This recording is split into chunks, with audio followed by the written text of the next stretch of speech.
Mi nombre es Héctor Ramírez, y si algo aprendí después de lo que voy a contar, es que hay cosas que uno no debería aceptar, no importa que tan pequeñas, insignificantes o inofensivas parezcan en el momento, porque hay objetos que no son regalos. Son advertencias, o peor aún, son cebos, y eso fue exactamente lo que llevé conmigo sin saberlo aquella noche en la Sierra de San Luis Potosí. Todo comenzó como un viaje completamente normal, de esos que haces en familia sin esperar nada fuera de lo común. Íbamos mi esposa Lucía, mi hijo Mateo y yo hacia San Isidro del Monte, el pueblo donde ella creció. Íbamos a la boda de una prima suya. Algo sencillo pero importante para ella, así que salimos desde la ciudad por la tarde pensando que llegaríamos con tiempo suficiente para instalarnos, descansar un poco y al día siguiente disfrutar de la fiesta. Pero como suele pasar en esas carreteras de sierra, uno calcula mal y el tiempo se va más rápido de lo que parece. El camino no era malo, pero sí exigente, curvas cerradas, subidas, bajadas, tramos donde no puedes ver más allá de unos cuantos metros, y aunque yo manejo con cuidado, eso también implica ir más lento, así que poco a poco el sol comenzó a ocultarse.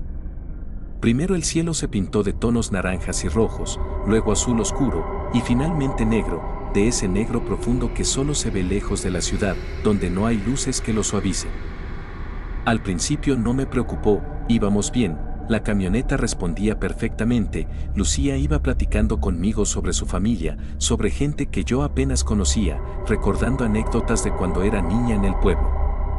Mientras Mateo iba en la parte de atrás entretenido con su celular, riéndose de vez en cuando, completamente ajeno al entorno, como cualquier niño de su edad. Pero conforme avanzábamos, la señal del teléfono empezó a fallar, luego desapareció por completo, los pocos autos que veíamos dejaron de aparecer y el paisaje se volvió cada vez más solitario, puro monte, pura sierra, sin casas, sin luces, sin nada. Solo nosotros y el camino, y fue ahí donde empecé a sentir algo que no supe explicar en ese momento, no era miedo, era más bien una incomodidad leve. Llegamos a un tramo donde el camino se abría un poco, no tanto como para sentirse seguro, pero sí lo suficiente como para ver a los lados una extensión de terreno más despejada, y a lo lejos se alcanzaban a distinguir algunas casas. Muy separadas entre sí, con luces débiles que apenas iluminaban lo necesario, como si fueran los últimos rastros de vida antes de internarse completamente en la sierra. Fue en ese punto donde todo empezó. Al principio pensé que era una sombra, algo que se movía cerca de la orilla del camino, pero conforme me acerqué, me di cuenta de que no era una sombra, era una persona, una mujer mayor, parada completamente inmóvil a un lado de la carretera. No estaba pidiendo ayuda, no hacía señas, no intentaba detenernos, simplemente estaba ahí, como si supiera que íbamos a pasar. Instintivamente bajé la velocidad, no porque quisiera detenerme, sino porque algo en esa escena no me gustó. Lucía también la vio y de inmediato dejó de hablar, lo cual fue raro, porque normalmente ella siempre tiene algo que decir. Pero en ese momento se quedó en silencio, mirando fijamente hacia el frente. Cuando estuvimos lo suficientemente cerca, la mujer dio un par de pasos hacia la carretera, lo justo para obligarme a frenar por completo. No fue brusco, no fue agresivo, fue un movimiento calculado, tranquilo. Como si supiera exactamente lo que estaba haciendo. Bajé un poco la ventana, lo suficiente para escucharla, sin quitar completamente la barrera entre nosotros, y antes de que yo pudiera decir algo, ella habló con una voz suave, firme. Demasiado tranquila para alguien que estaba sola en medio de la nada a esas horas. Buenas noches, Héctor. Sentí algo extraño. Yo no la conocía. Nunca la había visto. Pero ella sabía mi nombre. Volteé a ver a Lucía buscando alguna reacción, alguna explicación, pero su rostro estaba tenso, incómodo, como si algo no encajara en su cabeza, y entonces la mujer volvió a hablar, esta vez mirando directamente a mi esposa. Te conozco desde que eras niña. Lucía negó lentamente, como si intentara recordar sin éxito, y en ese momento la mujer metió la mano en una bolsa vieja que llevaba colgada y sacó un pequeño objeto, algo tallado en madera, oscuro, irregular. Difícil de distinguir en la poca luz que había. Me lo extendió. Para el camino. No pregunté qué era. No pregunté por qué. Simplemente lo tomé. Tal vez por educación. Tal vez por no hacer un momento incómodo. Tal vez porque en ese instante aún no entendía que hay cosas que uno no debería aceptar, aunque vengan envueltas en aparente buena intención. El objeto era pesado, más de lo que debería para su tamaño, tenía una forma extraña, como si representara una figura, pero deformada. No quise verlo demasiado, lo guardé en la guantera casi de inmediato. Agradecí por compromiso y subí la ventana. Antes de avanzar, miré por el retrovisor. La mujer ya no estaba. No se alejó. No caminó. No había ningún lugar cercano donde pudiera ocultarse. Simplemente desapareció. No dije nada. Lucía tampoco. Pero el silencio que se instaló en la camioneta después de eso no era normal. El resto del trayecto hasta San Isidro del Monte transcurrió en un silencio incómodo que ninguno de los dos quiso romper, no porque no tuviéramos algo que decir, sino porque ambos sabíamos que, si hablábamos, inevitablemente tendríamos que mencionar a la anciana, y ninguno quería hacerlo en ese momento, como si ignorarlo fuera suficiente para dejarlo atrás, como si lo que acababa de pasar no tuviera importancia real. Mateo, por su parte, seguía en lo suyo, completamente ajeno a lo que había pasado, lo cual en ese instante agradecí. Porque al menos uno de nosotros no estaba cargando con esa sensación extraña que se había metido en la camioneta desde que acepté aquel objeto. Llegamos al pueblo cerca de las 10 de la noche, las luces de las casas, el ruido de la gente, la música a lo lejos, todo eso ayudó a romper la tensión que traíamos encima, como si al entrar en un lugar habitado, lo que venía con nosotros se quedara atrás, y por unas horas, funcionó. La boda fue al día siguiente, y como suele pasar en esos pueblos, todo fue alegre, ruidoso, lleno de gente, comida, música y recuerdos. Lucía volvió a ser la misma de siempre, platicando, riendo, presentándome con familiares, y yo, poco a poco, fui dejando de pensar en lo que había pasado en la carretera, convenciéndome de que probablemente había sido una coincidencia, una de esas situaciones raras que uno exagera en su cabeza. El muñeco. Ni siquiera lo recordé durante ese día. Se quedó en la camioneta. Guardado. Esperando. Fue hasta que comenzó el regreso cuando todo volvió. Salimos del pueblo ya entrada la noche, más tarde de lo que hubiera querido, pero así son esas fiestas, se alargan, uno se queda platicando, despidiéndose, y cuando menos te das cuenta ya es tarde. Demasiado tarde para estar manejando en ese tipo de carreteras, pero aún así decidimos avanzar, pensando que mientras más pronto saliéramos, más rápido llegaríamos a casa. El ambiente al salir era distinto al de la ida, no solo por la hora, sino por la sensación que traíamos, esa incomodidad que creí haber dejado atrás regresó en cuanto nos alejamos de las luces del pueblo. Y conforme la oscuridad volvía a envolver el camino, sentí algo que no había sentido antes, como si no estuviéramos solos. Lucía fue la primera en decirlo. No directamente. No con palabras claras. Solo guardó silencio de golpe. Luego miró hacia arriba. Y después habló. Héctor, hay algo allá. Su voz no era de curiosidad. Era de alerta.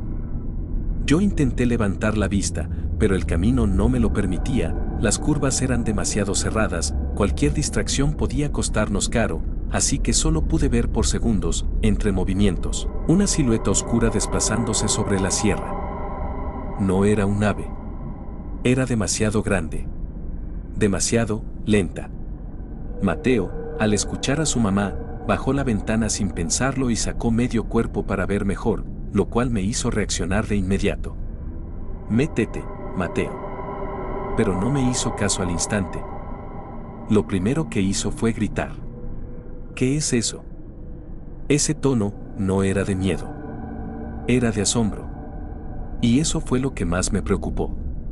Lucía comenzó a rezar. En voz baja al inicio.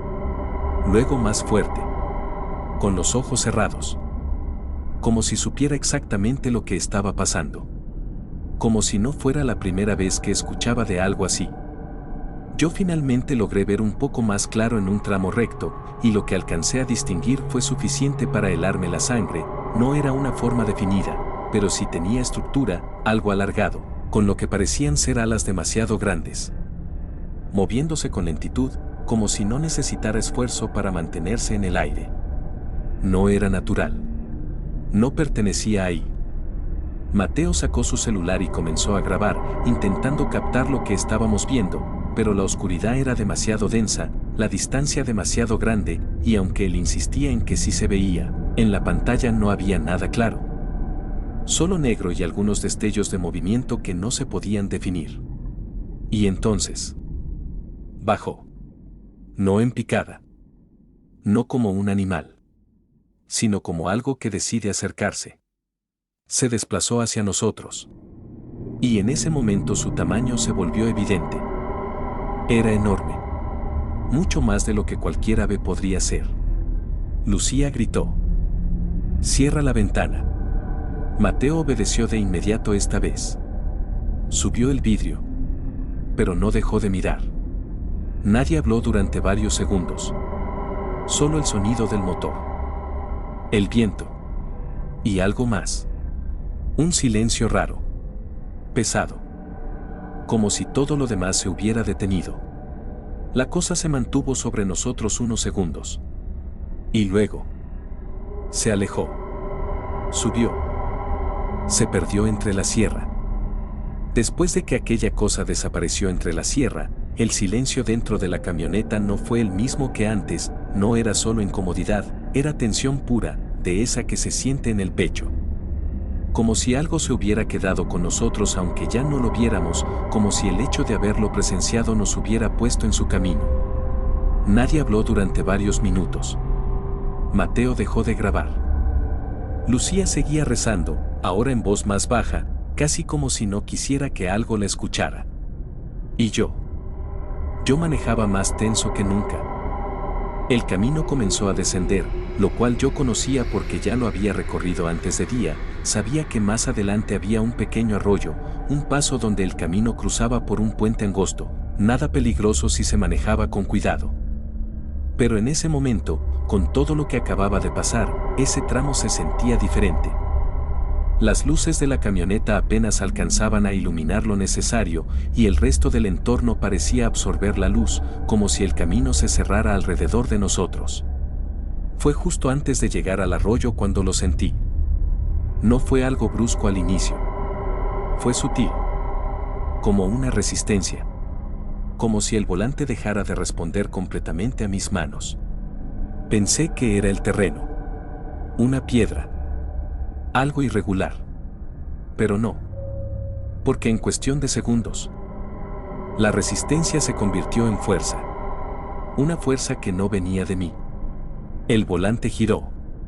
No por mi acción. No por error. Giró como si alguien más lo estuviera sosteniendo conmigo. Intenté corregir. Intenté jalarlo de regreso. Pero no pude. No era que estuviera duro, era que alguien lo estaba moviendo. Con más fuerza que yo. Lucía gritó mi nombre. Mateo se sujetó del asiento. Y yo sentí algo que jamás había sentido al manejar, impotencia total. Porque no importaba cuánto intentara corregir, no tenía control. La camioneta salió del puente. No caímos al arroyo. Pero el giro nos sacó del camino lo suficiente para que el lado derecho golpeara contra un árbol. El impacto no fue frontal. Fue lateral. Un golpe seco. Fuerte. Suficiente para sacudirnos. Pero no para hacernos mucho daño. Todo se detuvo. El motor. El movimiento. El sonido. Solo quedó el eco del golpe. Y nuestra respiración. Por unos segundos nadie dijo nada. Como si nuestros cuerpos estuvieran procesando lo que acababa de pasar. Fui el primero en reaccionar. ¿Están bien? Lucía asintió. Mateo también. Solo raspones. Nada grave. Pero el susto, ese sí fue grande. Abrí la puerta. Salí. El aire frío de la noche me golpeó de inmediato. Miré la camioneta. El lado derecho estaba abollado. Rayado. Dañado. pero funcional solo sufrió daños la parte externa, afortunadamente nada llegó a las llantas para causar daño en la dirección. No había sido un accidente común. Yo sabía eso. Lo había sentido. No había sido el terreno. No había sido un error. Algo movió ese volante. Regresé al interior para revisar que todo estuviera en orden y fue ahí cuando lo vi. La guantera estaba abierta. Y en el suelo estaba el muñeco. Lucía lo vio al mismo tiempo que yo. Frunció el ceño. ¿Qué es eso? Su tono no era de curiosidad. Era de desconfianza. Lo recogí. Y en ese momento sentí algo que no había sentido cuando lo tomé por primera vez. Estaba frío. Más frío de lo normal. Como si no fuera madera. Como si estuviera vivo. Le expliqué. Le conté de la anciana. De lo que me dijo. De que lo había tomado sin pensar. Mientras hablaba, su expresión cambió. De duda. A preocupación. Luego a algo más. Reconocimiento. ¿Dónde te lo dio? Le señalé hacia atrás. Hacia la carretera. Hacia el lugar donde todo empezó. Lucía negó con la cabeza lentamente. Ya recordé, que es la que nos encontramos antes de llegar al pueblo, te dije que no confiaras en gente de aquí. Su voz ya no era suave. Era seria. Pesada. Yo crecí aquí, Héctor, y esas cosas no son juegos. Me miró directo. Y luego al muñeco. Eso no es un regalo. Sentí un escalofrío. ¿Entonces qué es? No respondió de inmediato. Solo extendió la mano. Se lo entregué. Lo miró unos segundos. Y luego dijo algo que terminó de encajar todo. Es una marca. No pregunté qué significaba. No hacía falta. Porque en ese momento, lo entendí. La cosa que vimos. La que volaba. No apareció por casualidad. Nos estaba siguiendo. Por eso. Lucía abrió la puerta. Sin dudar. Y lanzó el muñeco hacia la oscuridad. No lo aventó lejos. Solo lo suficiente para sacarlo de la camioneta. Y entonces. Pasó. El muñeco apenas tocó el suelo cuando todo cambió. No fue inmediato como un golpe, ni ruidoso como uno esperaría de algo que venía siguiéndonos desde el cielo, fue más sutil, pero infinitamente más inquietante, porque lo primero que desapareció no fue el peligro, fue el sonido. El aire mismo pareció quedarse suspendido por un instante y se comenzó a escuchar un aleteo a lo lejos. Lucía se quedó con la puerta abierta, mirando hacia donde había lanzado el muñeco. Mateo se inclinó ligeramente hacia adelante desde el asiento trasero intentando ver mejor, y yo, sin darme cuenta, apagué el motor. No sé por qué lo hice. Tal vez para escuchar. Tal vez porque algo dentro de mí me dijo que el ruido del motor nos estaba ocultando algo. Y cuando todo quedó en silencio, lo escuchamos. Un aleteo más fuerte. No como el de un ave. No rápido. No natural. Era lento. Pesado. Como si cada movimiento arrastrara aire en lugar de cortarlo. Levanté la mirada. Y ahí estaba. No arriba, no tan lejos como antes. Más bajo. Mucho más bajo. Lo suficiente para que la luz de la luna dibujara su silueta contra el cielo. Era enorme.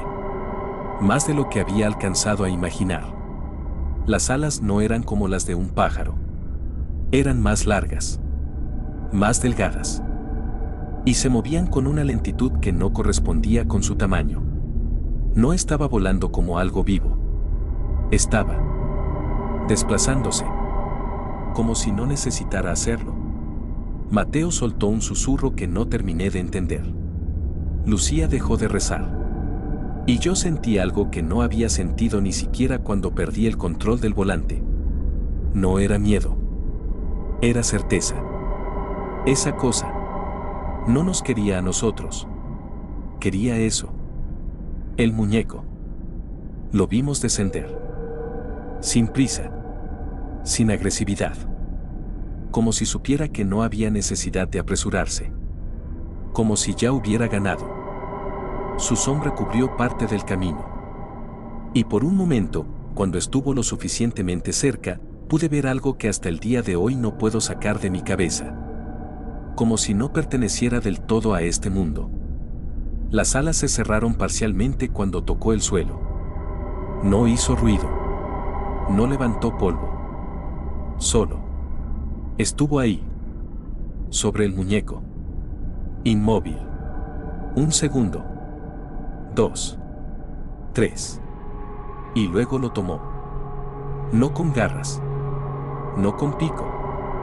No de ninguna forma que yo pudiera entender. Simplemente, de una parte de su ala salía una especie de mano. Y en el momento en que eso pasó, todo volvió. El sonido. El aire. El mundo. Como si alguien hubiera presionado un interruptor. La criatura levantó vuelo. Más rápido esta vez. Mucho más rápido. Y en cuestión de segundos desapareció entre la sierra. Nos quedamos ahí. En silencio. Sin movernos. Sin hablar. Procesando. Lucía fue la primera en reaccionar. Cerró la puerta. Se acomodó en el asiento. Y dijo algo que, hasta hoy, sigue resonando en mi cabeza. Ya no nos está siguiendo. Encendí la camioneta. Revisé el tablero. Todo funcionaba. Miré el camino. Y avancé. No volvimos a hablar en todo el trayecto. No fue necesario. Los tres sabíamos lo mismo. Si no hubiéramos tirado ese objeto, no sé qué habría pasado.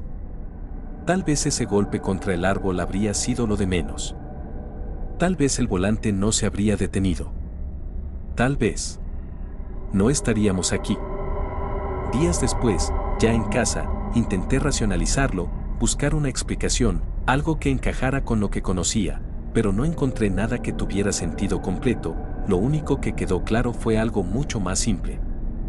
No todo lo que parece un gesto amable lo es. No todo lo que te entregan es un regalo. Y hay cosas que no llegan a ti por accidente. Desde entonces, cada vez que manejo de noche, cada vez que paso por una carretera solitaria, cada vez que veo algo fuera de lugar, recuerdo esa noche. Y sobre todo, recuerdo el momento en que acepté algo que nunca debí tomar.